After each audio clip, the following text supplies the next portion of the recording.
प्रश्न है, भक्त भगवान की पूजा के लिए घंटी बजाना क्यों नहीं चाहता?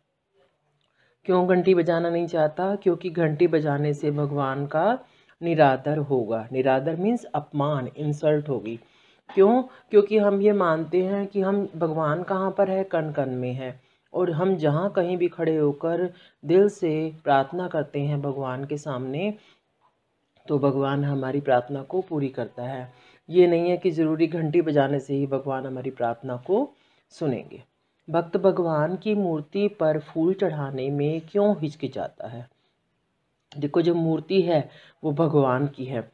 भगवान मूर्ति में भी है और भगवान फूल में भी है, इसीलिए फूलों में भी भगवान विद्यमान। विद्यमान मीन्स अगर आपको विद्यमान मुश्किल लगता है तो आप उसकी जगह मौजूद भी लिख सकते हैं। विद्यमान का मतलब होता है उसमें समाया होना, मौजूद होना। तो भगवान की मूर्ति में भी भगवान है और फूलों में भी भगवान है, इसलिए फूलों में भी भगवान विद्यमान या मौजूद होता है। इसलिए भक्त भगवान की मूर्ति पर फूल चढ़ाने में हिचकिचाता। हिचकिचाता का मतलब होता है संकोच करना, भय रहना मन में। भगवान को भोग लगाने में से भगवान का अपमान किस तरह होता है? बेटा, हम प्रसाद बनाते हैं या बाज़ार से ख़रीद कर लाते हैं, चावल बनाते हैं, खीर बनाते हैं और उसको भगवान के आगे रखकर उनका भोग लगाते हैं। तो भक्त ये कह रहा है ऐसा करने से भी भगवान का अपमान होगा। क्यों होगा?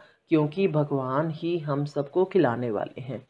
हमें खाना खिलाने वाले कौन हैं? भगवान हैं। भगवान ही हमारे अन्नदाता हैं। हर प्रकार का खाद्य पदार्थ भगवान की इच्छा से, भगवान की देन से ही हमें मिलता है, और हम वो खाद्य पदार्थों में से कोई भी पदार्थ उठाकर भगवान को भोग लगाते हैं। तो ये क्या है? भगवान की एक तरह की इंसल्ट है।